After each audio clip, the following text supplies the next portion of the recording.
Buenos días. Pues en esta mañana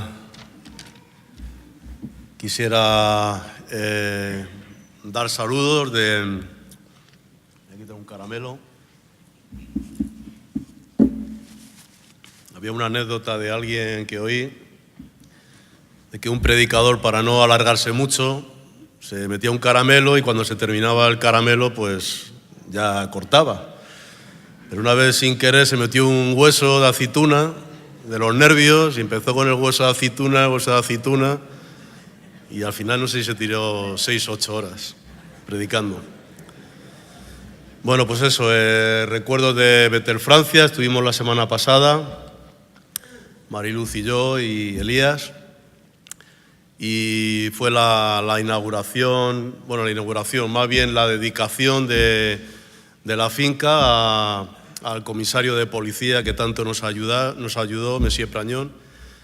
Nos donó la casa y bueno, hicimos una placa, el hombre ya muy mayor, y pues honrándole, ¿no? Por ese donativo.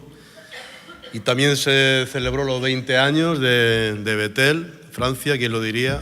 Hace 20 años fuimos para allá, aunque se ha celebrado ahí, pero vamos, recuerdo que fuimos en junio, al principio del verano, y la verdad que fue algo muy bueno, ¿no? Porque estuvo en el vicealcalde de Marsella, no es poca cosa, estuvo el director del SAMUR, también de Marsella, una ciudad muy conflictiva, es decir, el SAMUR es un organismo de bastante peso. Y estuvo también el director del Banco de Alimentos. El Banco de Alimentos en Francia es algo muy fuerte, de hecho se originó en Francia, podemos decir, esta ONG. Y estuvieron representantes de las iglesias de peso, de Asambleas de Dios, es decir, que fue y amigos, ¿no? De los principios que nos ayudaron. Fue una cosa muy buena, ¿no? Elías estuvo predicando también, dando un mensaje allí a las autoridades. Curiosamente, una de las autoridades que compartió, que dio una charla, habló de pasajes del Evangelio, es decir, que vimos cómo Dios se movió, ¿no? De una manera grande, ¿no? Y la verdad que fue una satisfacción, ¿no? De ver el centro, eran 11 o 12 chicos, franceses todos, que la verdad que para Francia, el que conociera un poco eso, puede decir que eso es algo milagroso. Una iglesia formada de unos 40, 50 personas. Es decir, que quizá a los ojos nuestros puede ser algo pequeño, pero sé que a los ojos de Dios y siendo el país que es una cosa grande, ¿no? Y tuvimos mucha satisfacción, sabemos que en ese país, en esa ciudad, ahí hay un faro, ¿no? de luz y tenemos el hecho, ¿no? La satisfacción, vuelvo a repetir, de haber puesto un granito de arena, ¿no? Mi mujer y yo y mis hijas. Y bueno, nada más, vamos a empezar con la palabra. Vamos a ir a Génesis. En el libro de Génesis, capítulo 28, de los versículos del 10 al 17, y dice así, salió pues Jacob de Berseba y fue a Harán y llegó a un cierto lugar y durmió allí, porque ya el sol se había puesto, y tomó de las piedras de aquel paraje y puso a su cabecera y se acostó en aquel lugar. Y soñó, y he aquí una escalera que estaba apoyada en tierra, y su extremo tocaba en el cielo, y he aquí ángeles de Dios que subían y descendían por ella. Y he aquí el Señor estaba en lo alto de ella, el cual dijo, yo soy el Señor, el Dios de Abraham tu padre, y el Dios de Isaac. La tierra en que estás acostado te la daré a ti y a tu descendencia. Será tu descendencia como el polvo de la tierra, y te extenderás al occidente, al oriente, al norte y al sur, y todas las familias de la tierra serán benditas en ti y en tu simiente. He aquí, yo estoy contigo y te guardaré por donde quiera que fueres, y volveré a traerte a esta tierra, porque no te dejaré hasta que haya hecho lo que te he dicho. Y despertó Jacob de su sueño y dijo: ciertamente el Señor está en este lugar, y yo no lo sabía. Y tuvo miedo, y dijo: cuán terrible es este lugar. No es otra cosa que casa de Dios y puerta del cielo. Y bien, hoy quisiera compartir sobre un encuentro, ¿no? El encuentro de Jacob con Dios en Betel.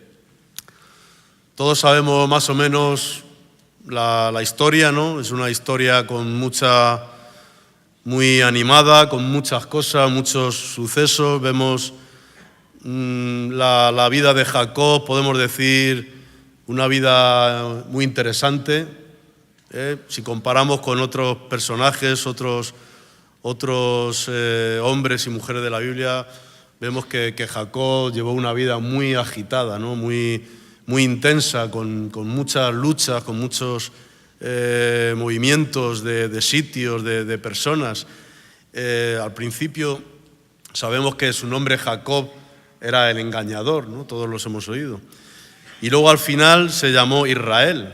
Dios le puso Israel, que quiere decir el que lucha con Dios y los hombres y vence. Y bueno, eso yo creo que es un nombre para animarle, porque en realidad él no venció a nadie. Él fue vencido por los hombres, fue vencido por Dios, pero ahí está el secreto de la victoria, que al final él fue vencido. Él se rindió, él dejó de luchar, y ahí fue cuando Dios pudo levantarle, ¿no? Cuando Dios pudo hacer algo en su vida, ¿no?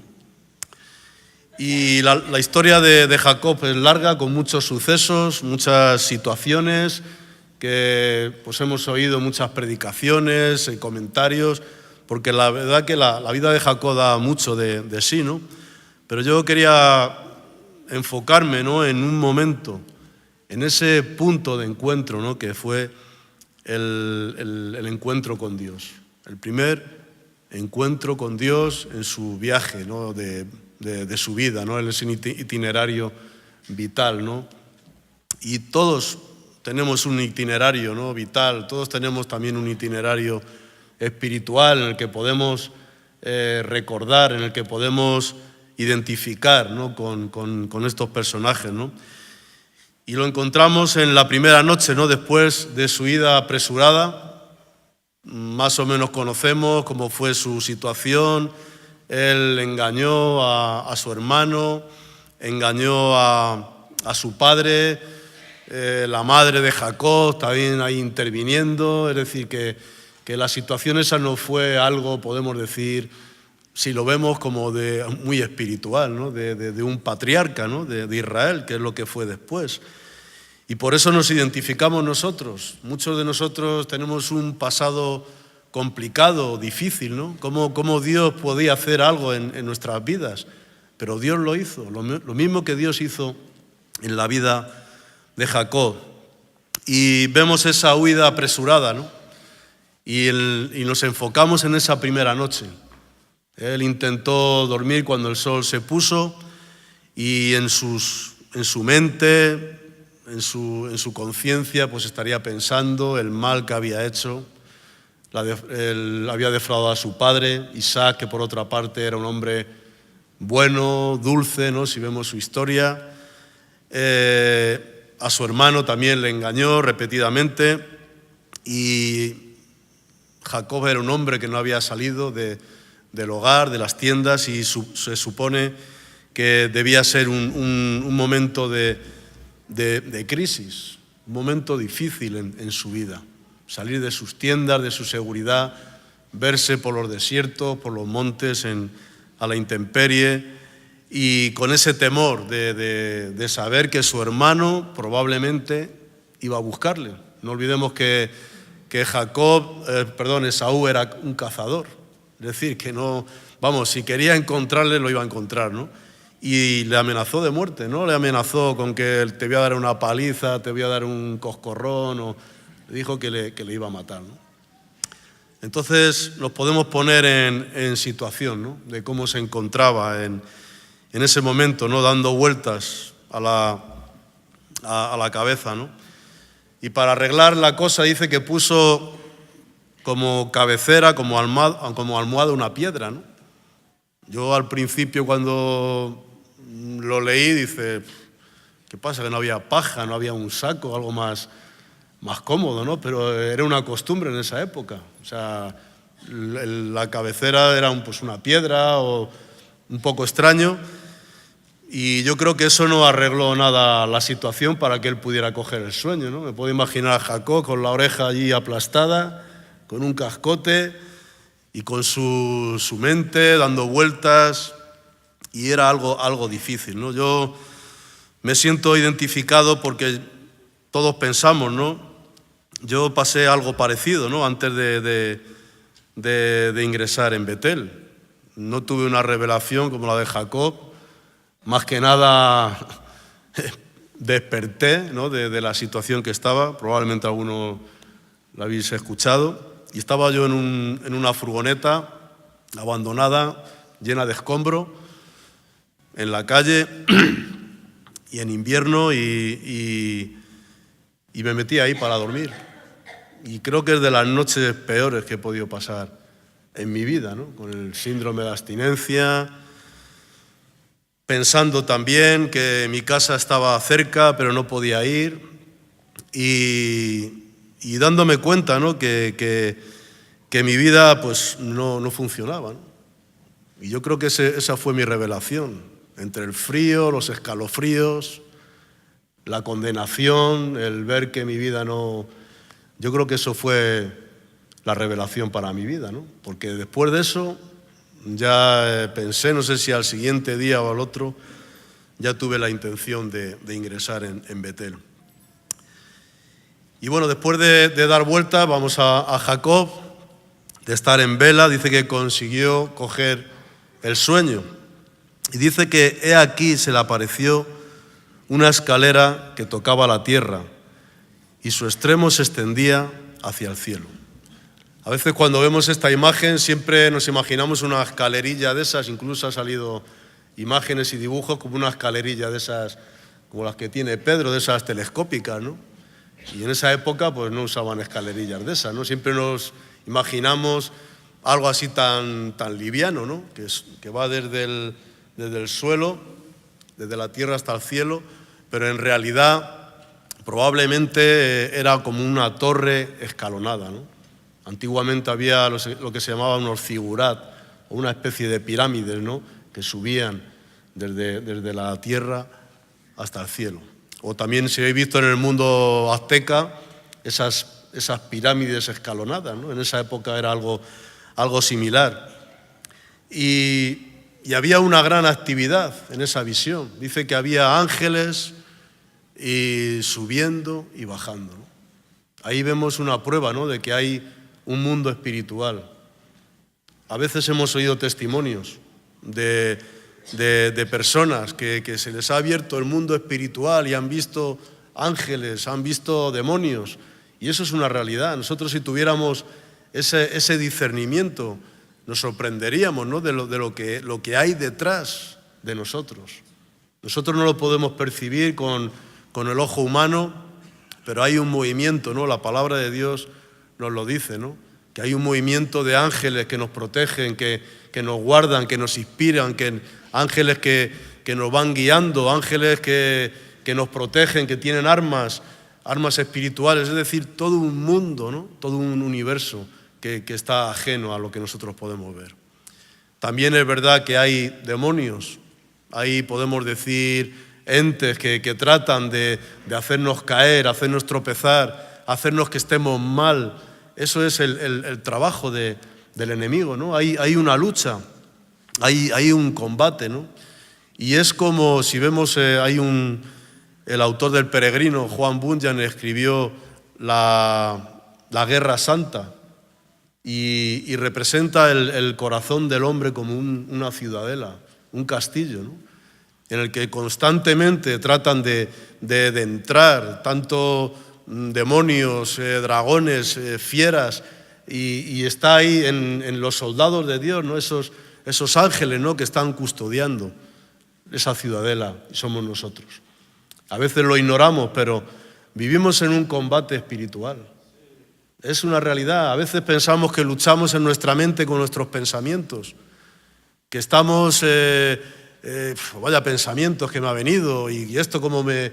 Porque está el enemigo siempre, está subiéndose por aquí, se mete en el oído, trata de decirte cosas, pero tenemos que creer que hay esos ángeles, esos custodios, protectores que van expulsándonos y luchando, porque ellos dan, podemos decir, su vida por nosotros. Por eso tenemos que tener esa tranquilidad.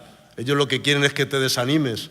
A veces me recuerda esto la película del Señor de los Anillos, que cuando estaban asediados por los orcos, por esos, podemos decir, demonios, ¿no? Las batallas parecía que siempre estaban perdidas, siempre eran más pequeños el ejército de los hombres, de los elfos, que los enemigos, los demonios. Mucho más fuertes, mucho con armas más violentas, agresivas, siempre, y parece que a veces en nuestra mente es así. Pero un pequeño ejército con esas armaduras de luz y con ese deseo, ¿no? de que el bien triunfe, al final gana. Y esa es la idea que tenemos que tener. A veces nos vemos derrotados por tantas cosas que pasan, por tantos desánimos, tantas decepciones. A veces el camino se hace muy duro y estamos por tirar la toalla. Y eso es lo que quiere el enemigo, que tiremos la toalla. Pero cuando elevamos nuestra vista arriba, cuando vemos que verdaderamente Dios está con nosotros, la cosa cambia. Porque el enemigo es fanfarrón, pero es más fanfarrón que fuerza tiene. Es así. Él grita mucho, hace mucho ruido para que nosotros nos inquietemos y nos arruguemos. Pero al enemigo, cuando lo haces cara, vemos que él huye. Amén. Y dice que en lo alto de la escalera una voz, la voz de Dios diciendo: yo soy Yahvé, el Dios de Abraham, tu padre, y el Dios de Isaac, y la tierra en la que estás acostado te la daré a ti y a tu descendencia. Qué ánimo, ¿no? Él pensando con sus fantasmas, con sus condenaciones, todo negativo, pero oía esa voz, ¿no? Y vemos como Dios es un Dios que sobre todo es un Dios Padre, un Dios misericordioso, es un Dios que está con nosotros. Ese, como dice Isaías, es el Padre eterno, el príncipe de paz. Para mí es el Dios eficaz. Yo no quiero un Dios que a la mínima de cambio me va a dar un estacazo, a la mínima de cambio me va a señalar con el dedo, que Dios es un Dios que está alejado. Ese Dios a mí no me sirve, porque un Dios así me haría no ser como soy. Probablemente sería yo más injusto, más enjuiciaría más a la gente, sería más violento, y esa es la diferencia en el Dios de los cristianos a los otros dioses.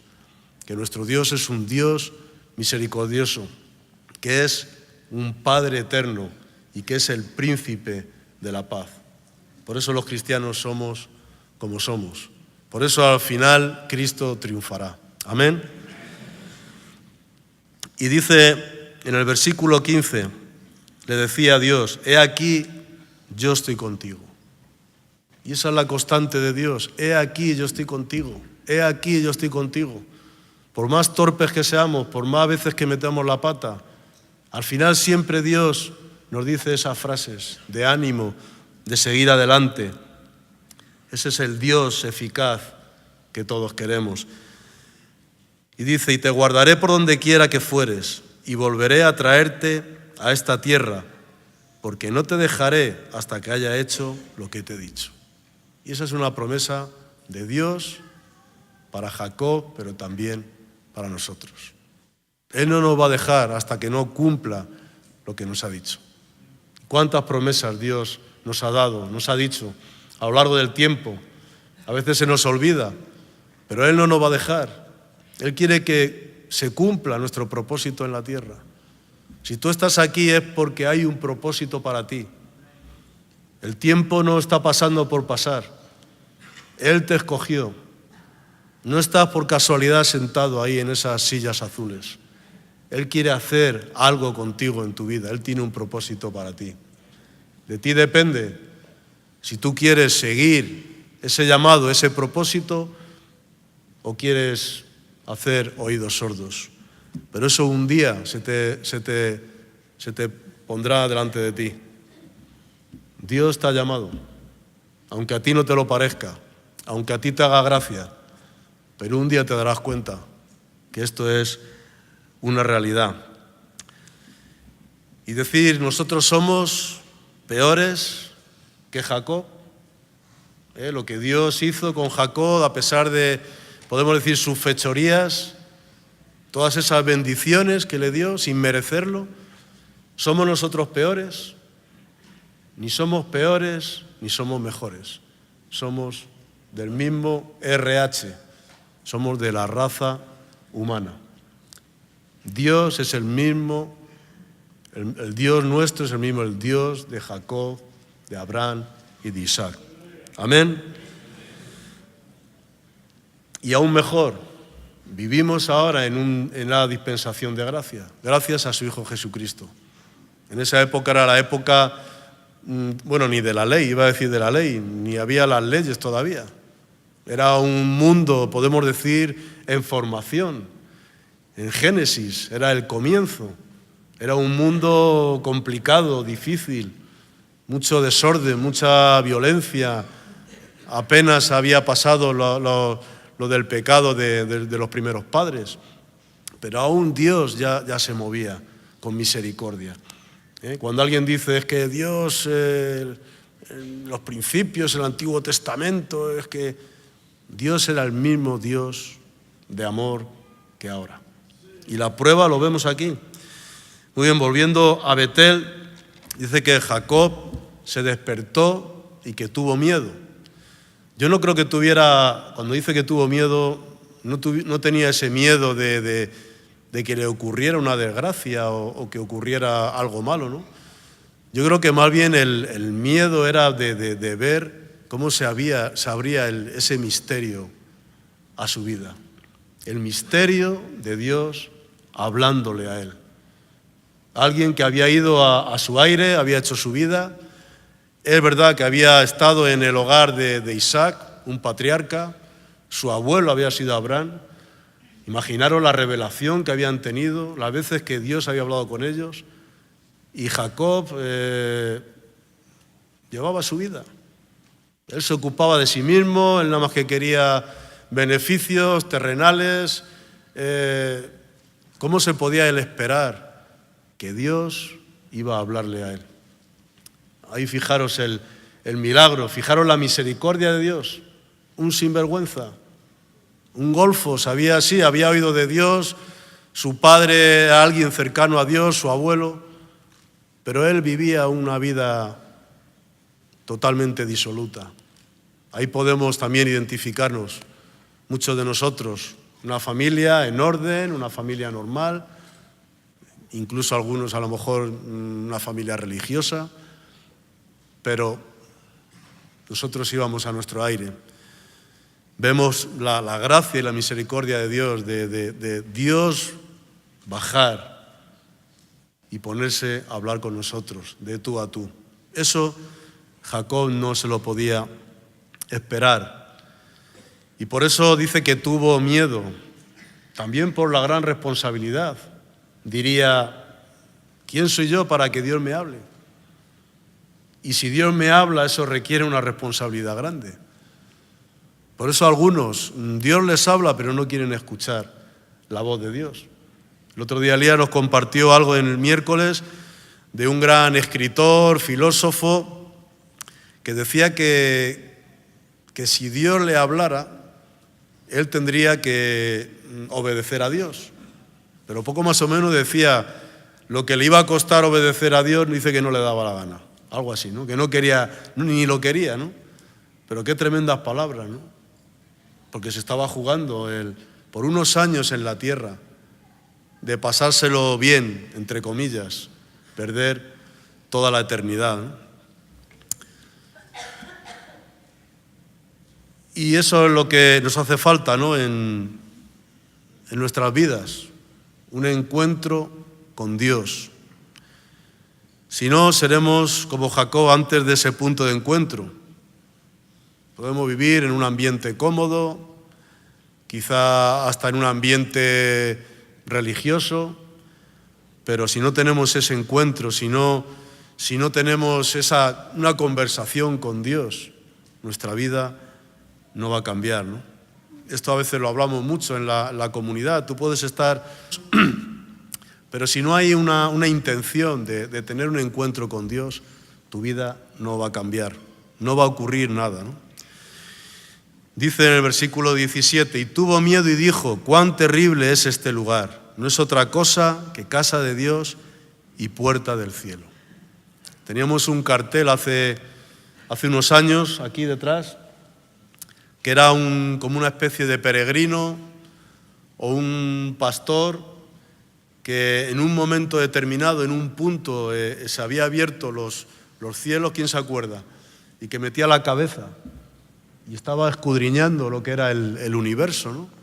Se veía la parte, el cuerpo de la mitad, había los árboles, la tierra, etcétera, los astros, pero él había conseguido introducir la cabeza en lo que era el universo, ¿no?, el universo espiritual. Y recuerdo que había como las ruedas estas famosas de Ezequiel, del profeta, esos seres que iban moviéndose para uno y para otro, y la verdad que era un cartel con mucho significado, ¿no?, que podíamos decir que podía ser Jacob, ¿no?, en ese encuentro. Él tuvo en esa visión, con esa escalinata y oyendo la voz audible de Dios, diciéndole, ¿no?, el plan que tenía para él, mostrándole, ¿no?, el amor que tenía para él, a pesar de que no se lo merecía. Y dice que puso la piedra que le sirvió de almohada como una señal. La piedra esa tan cómoda, dice que él cogió, la puso así como un recuerdo, podemos decir, como una señal, y la ungió con aceite, porque él no quería olvidarse de ese primer encuentro. Jacob tuvo muchos encuentros después, pero ese concretamente no quería olvidarlo. Yo siempre me acuerdo cada mes de noviembre cuando ingresé en Betel. Siempre me acuerdo. Llega noviembre, después las Navidades, y para mí fue ese tiempo fue algo especial, porque mi vida cambió. Yo también, en un sentido, no lo dije, cuán terrible es este lugar, pero en mi corazón sentí eso, ¿no? Primeramente en la carretera de Vicálvaro 131, que di mi vida a Cristo. Siempre recordaré que compartía Pablo Anderson. Yo creo que no había ingresado, estaba de estas veces que tenías que ir tenías que presentarte, ¿no? Y me acuerdo que nunca se me olvidará que me levanté, la gente mirándome, pero yo ahí todo avergonzado, pero sabía que tenía que hacerlo. Me acuerdo que se levantó una chica también, no la volví a ver jamás, creo que debía ser un familiar de alguien. Y recuerdo, ¿no?, que ella estaba llorando con los ojos de rímel y los dos ahí, ella en un lado, yo en otro. Y ese fue mi primer, podemos decir, encuentro con Dios sin saberlo. Sin saberlo. Yo soy una persona muy cortada y en esa época todavía más, pero yo me levanté. Un cuartito pequeño, no es como aquí, que a lo mejor se levanta uno por ahí y nadie se vuelve. Era un cuarto pequeño que ahí te levantabas y todos... Y yo sabía que Dios me dijo, ahora lo veo, ¿no?, es el que hizo que me levantara, ¿no? Y siempre recuerdo eso, ¿no? Siempre recuerdo el mes de noviembre, las primeras Navidades que pasé, todo muy raro, todo muy extraño. La noche que entré en la finca de Barajas, a oscuras, ya lo he dicho otras veces, perdonad, en un 14:30, todo era terrible, todo lo que oía de Dios, se me hacía muy, muy difícil, ¿no? Y me siento identificado, ¿no?, con Jacob cuando dijo cuán terrible es este lugar. A mí me gusta el nombre de Betel, porque el nombre de Betel lo tengo interiorizado en mi vida. No me gustaría que nos llamáramos Salem, ni Osana, ni Cuerpo de Cristo, por decir algo. Estoy poniendo ejemplo, no digo, para nada estoy diciendo nada en contra. Lo digo el nombre.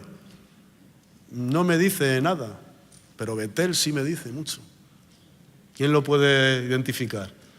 Betel, casa de Dios, puerta del cielo. Y de hecho allí, cuando entramos en el dintel, viene ese versículo. Lo que pasa es que cambiamos eso de cuán terrible es este lugar. No sea que la gente se asustara. Elías dijo, vamos a poner asombroso.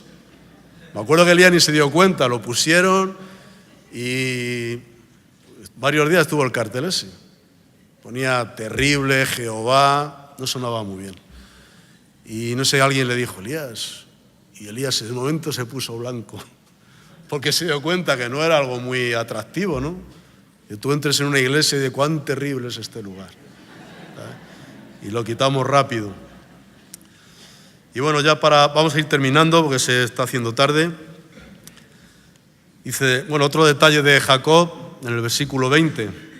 Dice, hizo voto Jacob diciendo, si fuere conmigo y me guardare en este viaje en que voy y me diere pan para comer y vestido para vestir, y si volviere en paz a casa de mi padre, Yahvé será mi Dios. Una oración muy solidaria, no muy altruista. Más bien era una oración egoísta, ¿no? Es decir, si tú me das esto, si tú me das lo otro, pues yo te serviré. Para que veas que es un Dios eficaz. Aquí tenéis todo para ganar. Podéis hacer esa oración. Si tú me das esto, lo otro, me guías, me das de comer, me viste, me das dinero, me proteges, yo te voy a servir. Puede sonar egoísta, pero Dios es así. Yo me acuerdo que hubo un tiempo, pues oraba, pues lo típico todos los días, y ya un día me dije, si es que quieres ser tan perfecto, que dije, es que mis oraciones son tan egoístas, nada más que pido para mí, para mi familia, protégenos, danos, para Betel, ¿qué pensará Dios de mí? Y dije, no voy a orar más esto, voy a orar por los que pasan hambre, voy a orar por los que tienen dificultades, voy a dar gracias a Dios, pero la verdad que con el tiempo no me sentía bien. Yo digo, es que no me sale, lo que me sale es pedir. Pero Dios quiere que lo hagamos así, porque la oración alcanza todo. Si no es en la voluntad de Dios, no te lo va a dar, pero todo lo que sea su voluntad, Él te lo va a dar. Por supuesto, si pides un Ferrari o pides un caballo de carrera, pues, pero si tú pides vestido, si tú pides comida, si tú pides protección en salud por tus familiares, tus cercanos, eso es totalmente legítimo, no te sientas mal. Dios es un Dios Padre, no es un juez. Tú cuando los niños pequeños que escriben la carta a los reyes, menos mal que no están, que si la Play, que si PIN, que si esto, tú dices, qué egoístas son, nada más que podían pedir algo para mí. Normalmente no piden nada para los padres. Pero ¿qué es lo que ocurre? Que los reyes se los traen. Casi todo lo que piden. Porque los padres sacrifican, aunque no tengan para otras cosas, se sacrifican. Para que los reyes interceden, para que los reyes le traigan a sus hijos lo que han pedido. ¿Cuánto más nuestro Padre eterno, el Príncipe de paz? Y así es el hombre. Bueno, también se me olvidó, también dijo que iba a dar el diezmo. Si le daba todas esas cosas, recordar también lo del diezmo. Si Dios te ha dado vestido, os veo a todos vestidos, te da comida, os veo a todos comidos. Es una promesa, ¿no? Yo creo que merece la pena también dar el diezmo. No es obligado, aunque sí. Aquí en Betel no predicamos mucho sobre eso, pero bueno, tú puedes tomarlo como algo de parte de Dios o pero viene en la palabra, ¿no? Viene en la Biblia. No somos religiosos, pero también por otro lado hay que sostener muchas cosas. Fijaros el local, la calefacción, la luz, eso no es gratis. Eso hay que pagar, ¿no? Por eso también es bueno aportar, ¿no? Si Dios te está bendiciendo, que aportes algo. Y si no te bendice, pues oye, si no puede, pues ¿qué le vamos a hacer, no? Pero Dios ya te bendecirá, ¿no? Y bueno, esto, ¿cuántas veces hemos podido también nosotros decir esto, ¿no? Cuán terrible es este lugar a lo largo de nuestra vida. Porque sin querer buscar a Dios, le buscábamos. Jacob no estaba buscando a Dios, podemos decir, pero en el fondo yo creo que sí le buscaba. Y nosotros tampoco le buscábamos, pero en el fondo sí le buscábamos.